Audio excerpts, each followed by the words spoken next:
The word jihad is mentioned in the Quran about 41 times. The words mercy, peace, and compassion are mentioned about 355 times. Yes, come in. Come on in, Riaz. Sit down, please. Contrary to popular belief in most Western cultures, Islam is a religion that preaches peace and tolerance. Yes, Patricia.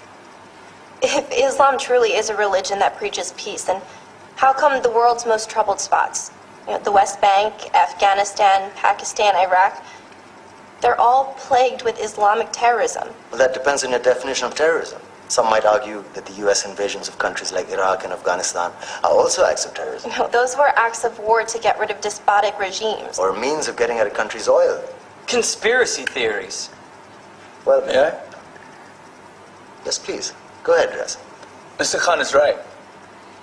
I mean, if we're talking about terrorists, the world's biggest terrorists are the white superpowers.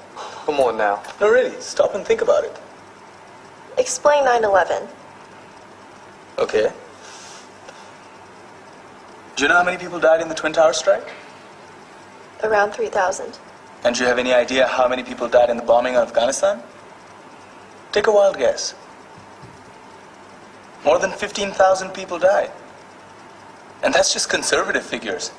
About 50,000 tons of explosives were dropped on innocent civilians. Men, women, children. Yeah, but that was because of the Taliban.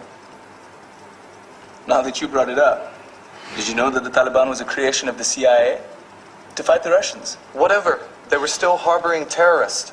Yeah, right. Terrorists that were never found. Just like the weapons of mass destruction that were never found in Iraq. Do you want to get into the death toll in Iraq? 500,000 civilians and counting. And what do Britain and America say when they don't find these weapons? It's simple. They just say sorry. And still refuse to relinquish control of these countries. What are you trying to say? What I'm trying to say is that just because you're American, wear a fancy suit, and call yourself the president, doesn't make you any less of a terrorist. I'm saying that if you don't stop meddling in other people's countries, you will face a backlash. If Muslims like you feel that way, then why don't you get out of our country? We will. As soon as you promise to leave ours.